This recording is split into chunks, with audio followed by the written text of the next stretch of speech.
Hello everyone, आप सभी का स्वागत है वेक्टर्स के लेक्चर 4 में।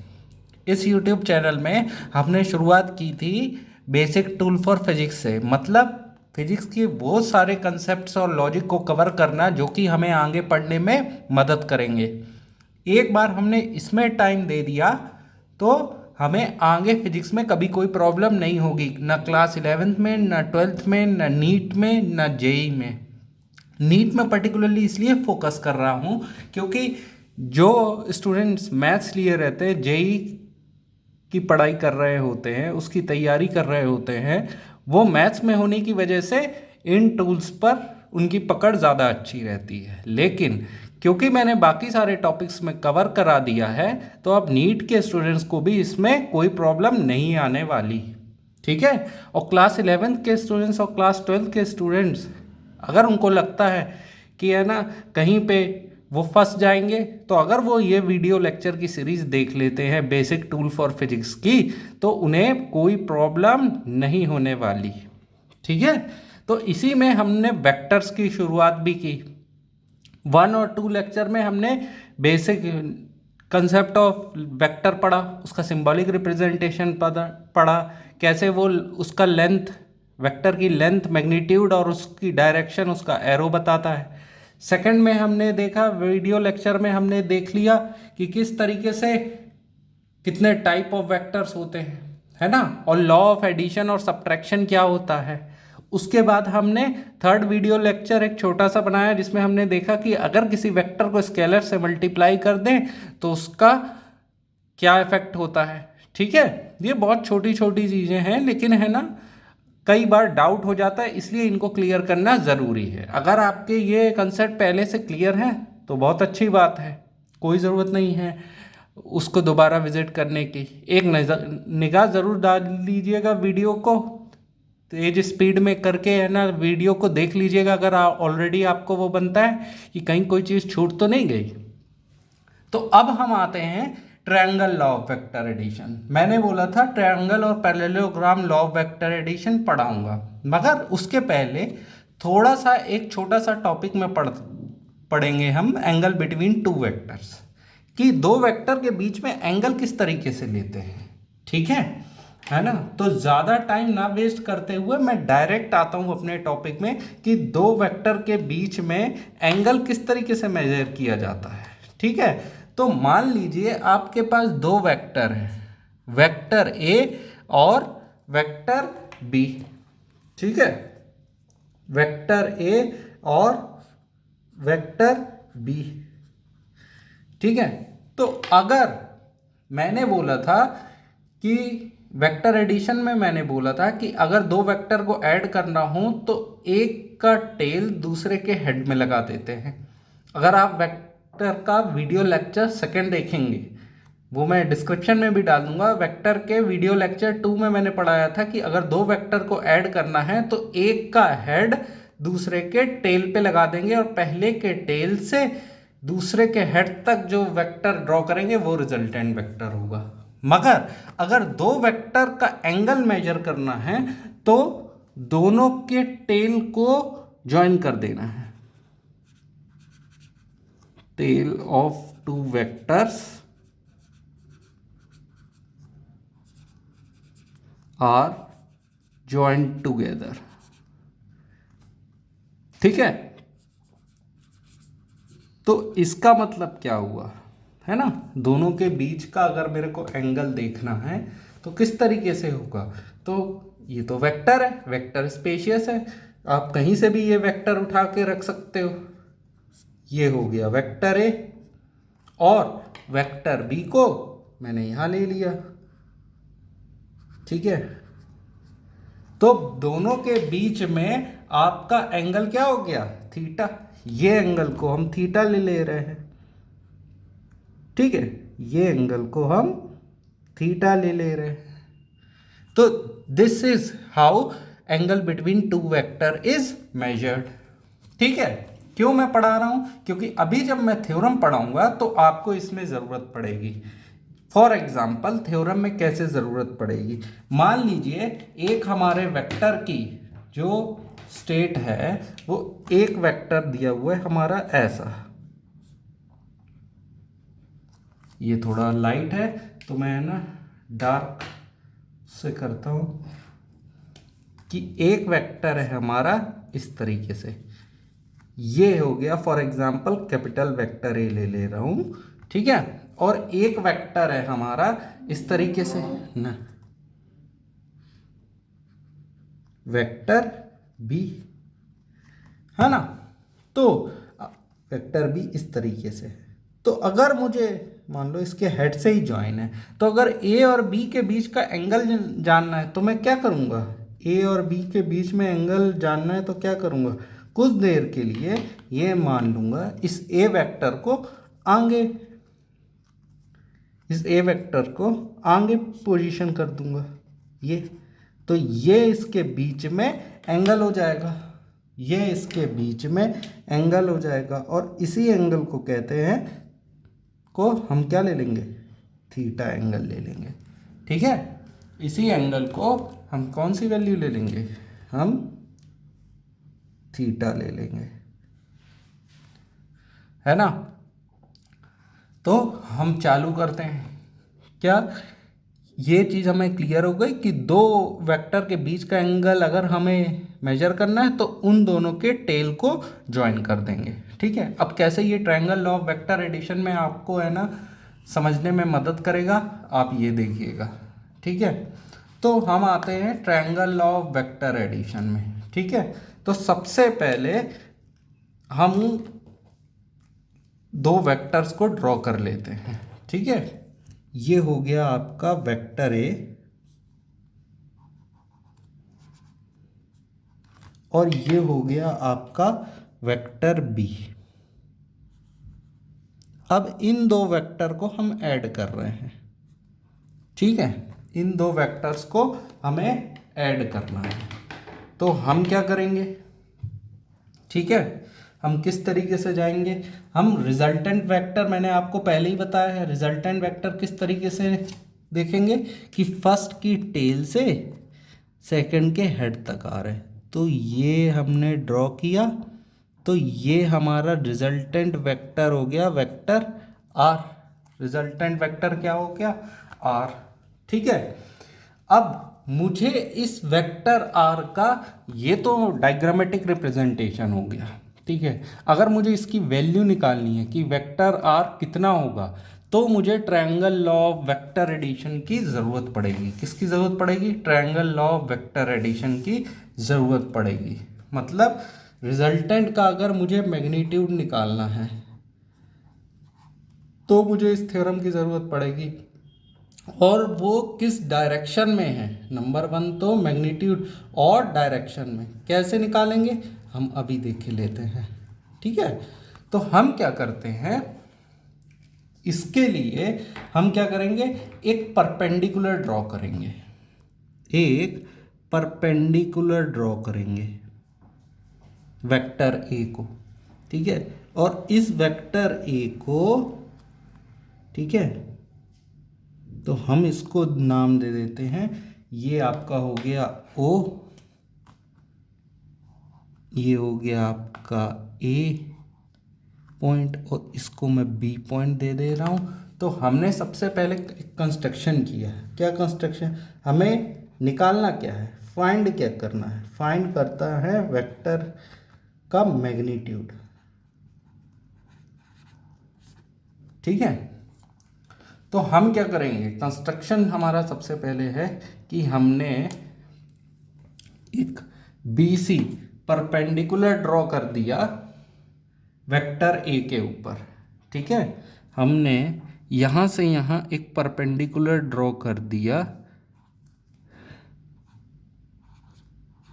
परपेंडिकुलर ड्रॉ कर दिया OA पर। तो किस तरीके से परपेंडिकुलर ड्रॉ कर दिया, ठीक है। इस ए को हम आगे एक्सटेंड कर देंगे, ठीक है, इस ए को हम आगे एक्सटेंड कर देंगे, ठीक है। तो OA पे हमने परपेंडिकुलर डाला। अब आप देखिए, अगर आपको मैं कहूँ कि वेक्टर ओ ए कि मान लीजिए theta is angle between vector O A and vector A B. तो क्या ये सही होगा? आपको ध्यान से देखना है। तो हाँ, ठीक है, देखिए ध्यान से कि मैंने यहाँ क्या समझाया था। ये वेक्टर है, अब ये वेक्टर तो एंगल मेजर करना हो तो इस वेक्टर को मैं आगे करके दोनों के बीच का एंगल देख सकता हूँ। तो आप इस वेक्टर को आगे एक्सटेंड करके देख लीजिए। तो अगर मैं ये कहता हूँ कि थीटा एंगल है दोनों के बीच में, थीटा एंगल है, ये एंगल थीटा है जो कि ओ ए और ए बी के बीच में है, तो वो सही है। ठीक है, आप इस ओ ए वेक्टर को आगे है ना प्लेस कर दीजिए और इसका टेल इस पॉइंट पे होगा, तो वो एंगल थीटा ही निकलेगा। ठीक है, अब जो हम क्या देखते हैं कि हमारे पास एक ट्रायंगल आ गया। ठीक है, हमारे पास एक ट्रायंगल आ गया। क्या है वो ट्रायंगल? एक राइट एंगल ट्रायंगल आ गया। और सही से बोलूं तो हमारे पास एक राइट एंगल ट्रायंगल आ गया है। इसको हम कहेंगे एक राइट एंगल ट्रायंगल आ गया है। और वो राइट एंगल कहाँ पे बन रहा है? सी पे, एट राइट एंगल ट्रायंगल है O B C. Right angle triangle है, सॉरी, राइट एंगल ट्रायंगल है ओ बी सी। ठीक है, अब ओ बी सी आपका राइट एंगल ट्रायंगल है जिसमें एंगल सी 90 डिग्री है। तो क्या मैं ये लिख सकता हूँ कि इस right angle triangle O B C में O B square, O B क्या है आपका? हाइपोटेन्यूज है ना, बी सी आपका क्या है? परपेंडिकुलर है, और ओ सी आपका क्या है? आपका बेस हो गया, बी हो गया। तो हम तो मालूम है hypotenuse square equal to perpendicular square plus base का स्क्वायर। ठीक है, hypotenuse square equal to perpendicular square plus base का स्क्वायर। तो क्या मैं ये नहीं लिख सकता? अगर मैं ध्यान से देखता हूँ तो हाइपोटेन्यूज क्या है आपका? ओ बी का स्क्वायर। परपेंडिकुलर क्या है? बी सी का स्क्वायर। बेस क्या है? ओ सी का स्क्वायर। पर ये जो ओ सी है, ये जो ओ सी है, ये है ओ ए प्लस ए सी। ठीक है, ओ ए प्लस ए सी, है ना। तो ओ ए का मैग्नीट्यूड क्या है ना, ओ ए का मैग्नीट्यूड क्या है? ओ ए का मैग्नीट्यूड क्या है? मैग्नीट्यूड ऑफ वेक्टर ए। ठीक है, ओ ए का मैग्नीट्यूड को हम ऐसा लिखते हैं, इसके ऊपर कोई साइन नहीं होता है, तो ये किसके बराबर है? मैग्नीट्यूड ऑफ वेक्टर ए। ठीक है, आप इसको मैग्नीट्यूड ऑफ वेक्टर ए भी लिख सकते हैं या ए भी लिख सकते हैं, इन चारों में से कोई भी सही है। ठीक है, फॉर एग्जाम्पल हम इस तरीके से कर रहे हैं। ठीक है, तो ये तो हो गया ओ सी, ओ ए, मैग्नीट्यूड ऑफ वेक्टर ए। अच्छा, अब ए सी को फाइंड आउट करना है। तो आप देखते हो कि ये ट्रायंगल राइट एंगल ट्रायंगल है, ये ट्रायंगल हमारा राइट एंगल ट्रायंगल है ए बी सी। तो अगर मैं इसमें निकालूं कि sine theta equal to B C upon, sorry, इसको sine theta equal to B C upon A B, और कॉस थीटा हो गया आपका ए सी अपॉन ए बी। तो यहाँ से मुझे ए सी की वैल्यू निकल आएगी। ठीक है, यहाँ से मुझे ए सी की वैल्यू निकल आएगी। ए सी क्या हो जाएगा? A B cos theta.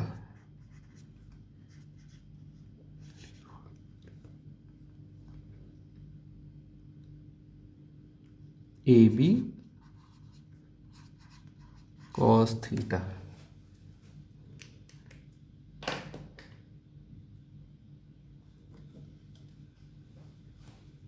ठीक है, तो ए बी क्या हो गया? ये हो गया magnitude of vector A.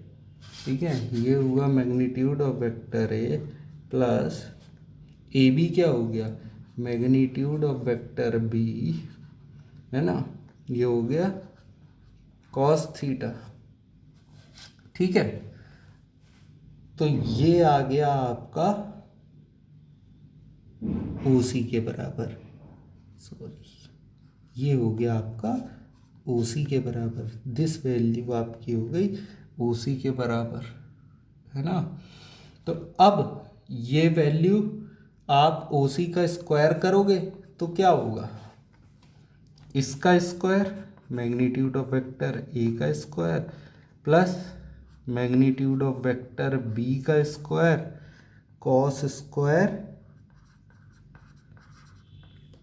Theta plus, है ना, इसमें किस चीज़ का फॉर्मूला यूज हुआ, ए प्लस बी का होल स्क्वायर का। तो यहाँ आ गया 2 times of magnitude of vector A magnitude of vector B cos theta.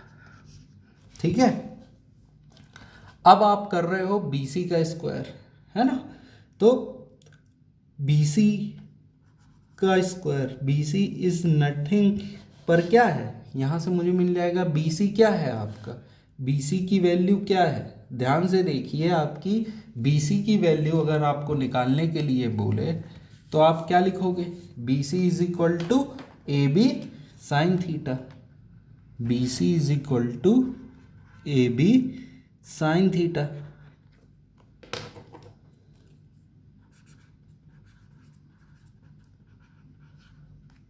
ठीक है, फिर से इसको लिख देता हूं, बीसी की वैल्यू हो गई ए बी साइन थीटा।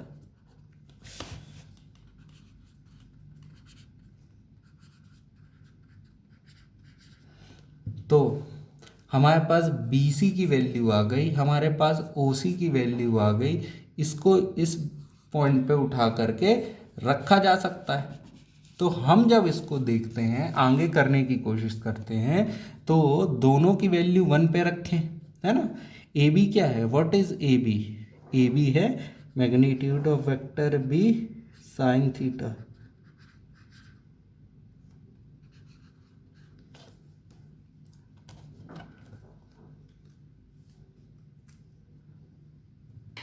ठीक है, तो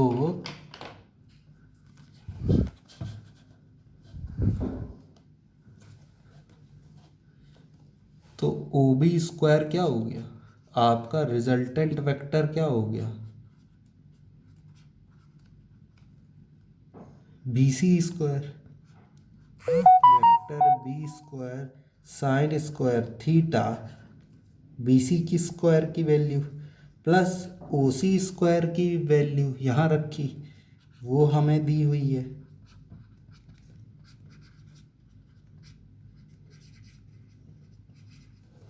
plus 2 times of magnitude of vector A minus into vector B cos theta.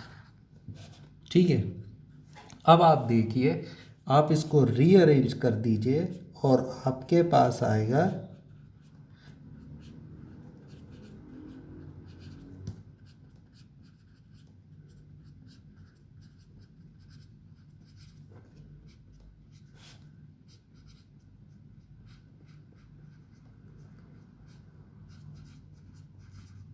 ठीक है, तो आप ये देखिए, दोनों में से अगर बी स्क्वायर कॉमन ले लेंगे तो अंदर क्या बचेगा, दोनों में से अगर बी स्क्वायर कॉमन ले लेंगे मैग्नीट्यूड, तो अंदर बचेगा कॉस स्क्वायर थीटा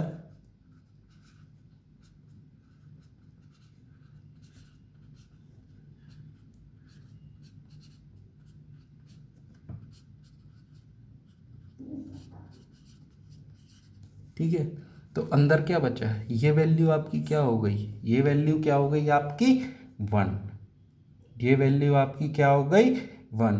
फिर से हम देख लेते हैं कि कहीं कोई प्रॉब्लम नहीं हो। हमने देखा हमारे पास दो वेक्टर थे, ओ ए जो कि वेक्टर ए के बराबर है ना, मैं यहाँ लिख देता हूँ अच्छे से कि ओ ए जो कि आपकी वेक्टर ए के बराबर है और वेक्टर ए बी आपकी वेक्टर बी के बराबर है। और वेक्टर ओ बी है जो आपका रिजल्टेंट वेक्टर है। इसका मेरे को मैग्नीट्यूड फाइंड करना है। मुझे आर फाइंड करना है या फिर magnitude of vector R find करना है। तो मैंने क्या किया, पी सी परपेंडिकुलर ड्रॉ किया। अब एंगल सी पे 90 डिग्री है, ओ बी क्या है, एच है, बी सी क्या है, पी है, ओ सी क्या है, बी के बराबर है। तो हाइपोटेन्यूज का स्क्वायर हमें मालूम है, ये ट्रायंगल में ओ बी सी एक ट्रायंगल है और एक ए बी सी ट्रायंगल है। तो रिजल्टेंट ओ बी का square equal to B C square plus O C का स्क्वायर। ओ सी बराबर है ओ ए प्लस ए सी के। तो ए सी निकालने के लिए हमने ट्रिग्नोमेट्रिक रेशियो का इस्तेमाल किया, उसकी वैल्यू यहाँ पुट कर दी। ए बी आप देख सकते हो आपके वेक्टर बी के बराबर है, वो मैंने यहाँ पुट किया और फॉर्मूला लगाया। तो मैंने फॉर्मूला जब आया तो आप इसके बाद डायरेक्ट इस स्टेप पे भी आ सकते हो। ठीक है, अब आपको ये मालूम है cos square theta plus sign square theta क्या है। तो फाइनली जब मैं देखूंगा कि मेरा जो रिजल्ट है इस ट्रायंगल का वो आया, रिजल्टेंट का जो आया वेक्टर आर का स्क्वायर हुआ magnitude of vector A square plus magnitude of vector B का square plus 2ab cos theta plus 2ab cos theta. ठीक है, क्योंकि मैग्नीट्यूड ऑफ वेक्टर ए को हम ए ही लेते हैं और बी को सिर्फ vector, magnitude of vector B को सिर्फ बी लिखते हैं। तो रिजल्टेंट हमारा क्या आया, आर स्क्वायर इक्वल टू, इसको लिख सकते हैं A square plus B square plus 2ab cos theta, जहाँ पे थीटा एंगल है between A and B.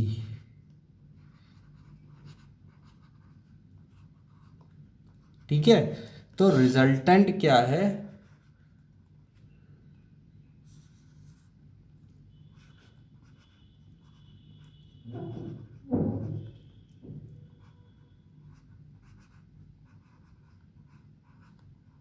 Cos theta.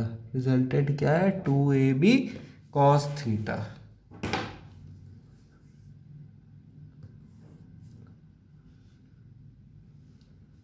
ठीक है, 2ab कॉस थीटा। ठीक है, तो आप इस चीज़ को नोट कर लीजिए। लेकिन अभी लेक्चर ख़त्म नहीं हुआ है ना। मैंने क्योंकि आपको जब बताया कि रिजल्टेंट है, ये जो चीज़ है रिजल्टेंट है किस किस के बीच का, मैंने ये एंगल लिया था वेक्टर ए और एक एंगल लिया था मैंने वेक्टर बी,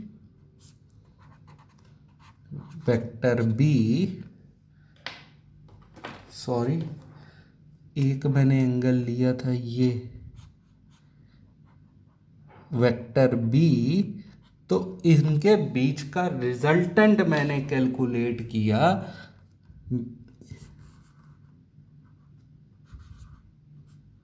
है ना,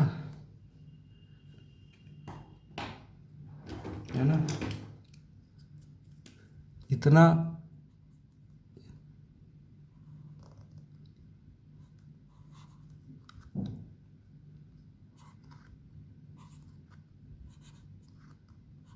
ठीक है। तो ये मैग्नीट्यूड मेरे को निकालना है। तो जब अब वेक्टर ए और वेक्टर बी के बीच का एंगल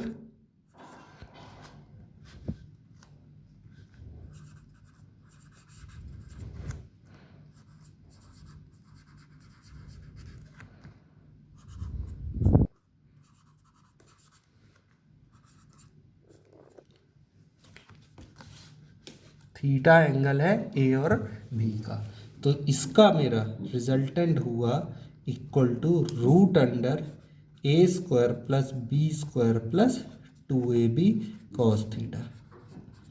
अब यहाँ पे हम देखेंगे कि थीटा का एंगल, एक पर्टिकुलर एंगल, स्पेशल केसेस क्या हो सकते हैं। अगर दो वेक्टर के बीच में केस ये है कि अगर दो वेक्टर परपेंडिकुलर हैं, मतलब दोनों के बीच का एंगल थीटा 90 डिग्री है, तो रिजल्टेंट क्या हो जाएगा? तो cos 90, क्योंकि थीटा 90 है तो cos 90 तो हो जाएगा ज़ीरो, cos 90 तो हो जाएगा ज़ीरो। तो रिजल्टेंट क्या हो जाएगा? रिजल्टेंट क्या हो जाएगा? A square plus B square whole का पावर हाफ।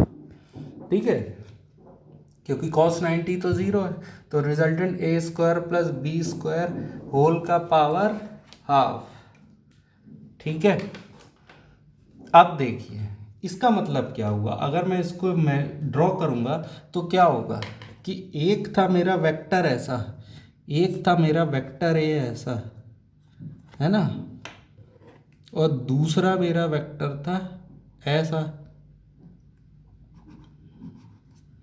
तो दोनों के बीच, तो आप बोलेंगे अरे सर एंगल, भैया आप इसको वेक्टर ए को आगे अगर एक्सटेंड कर देंगे इस तरीके से,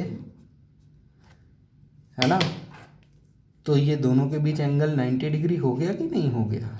ठीक है, तो आपका ये जो रिजल्टेंट निकला, ये जो रिजल्टेंट निकला वो रिजल्टेंट कितना होगा वो मैंने बताया।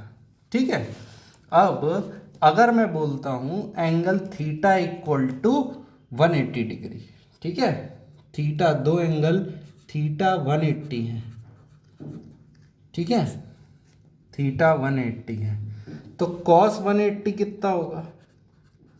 ठीक है, cos 180 आपका कितना होता है? अगर आप लोगों ने पहले के लेक्चर्स देखे हैं तो आपको cos 180 निकालते भी आएगा, तो ये आएगा -1। ठीक है, ये होता है -1। तो रिजल्टेंट क्या हो गया आपका? आपका रिजल्टेंट हुआ A square plus B square -2ab। इसको आप सॉल्व करोगे तो रिजल्टेंट क्या आ गया? a माइनस बी, है ना। मतलब अगर आपका एक वेक्टर b इस डायरेक्शन में है और आपका वेक्टर a इस डायरेक्शन में है, तो जो रिजल्टेंट वेक्टर है वो इन दोनों का सब्ट्रैक्शन होगा। ठीक है, रिजल्टेंट वेक्टर है, इन दोनों का सब्ट्रैक्शन होगा। फॉर एग्जाम्पल ये, और उसकी लेंथ क्या हो जाएगी? कम हो जाएगी। ए और बी क्या है? मैग्नीट्यूड, मैग्नीट्यूड क्या है? लेंथ है, तो उसकी लेंथ क्या हो जाएगी? कम हो जाएगी। तो केस 1 हमारा ये हो गया और केस 2 हमारा ये हो गया। एक और केस देख लेते हैं, ठीक है, एक और केस देख लेते हैं। केस 3 में क्या हो सकता है? केस 3 में हम ये देखते हैं कि थीटा क्या हो जाएगा? 0 डिग्री। थीटा 0 डिग्री हो जाएगा, मतलब वेक्टर बी ये हो गया और वेक्टर ए क्या हो गया? ये हो गया। ठीक है, तो दोनों के बीच में एंगल क्या हो गया? cos 0 हो गया 1। ठीक है,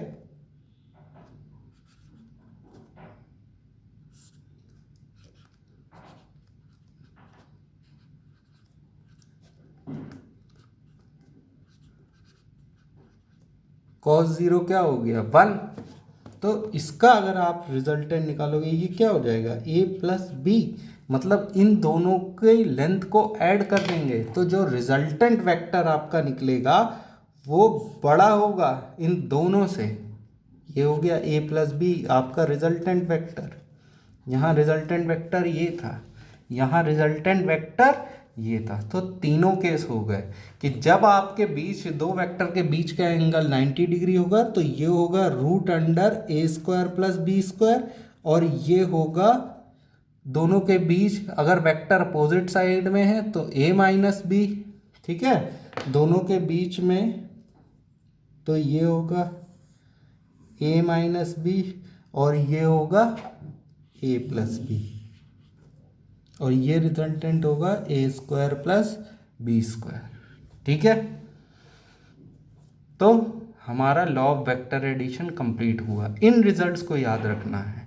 हमने मैथमेटिकली प्रूफ कर दिया कि अगर दो वेक्टर सेम डायरेक्शन में हो तो उन दोनों को ऐड कर देंगे और उसकी लेंथ उन इंडिविजुअल वेक्टर से बड़ी होगी। अगर दो वेक्टर अपोजिट डायरेक्शन में है, दोनों को सब्ट्रैक्ट कर देंगे तो रिजल्टेंट वेक्टर इन दोनों वेक्टर से छोटा होगा और उसकी डायरेक्शन उस डायरेक्शन में होगी जिसका वेक्टर बड़ा होगा। अगर वेक्टर बी बड़ा होता तो इसका साइन इस तरफ होता।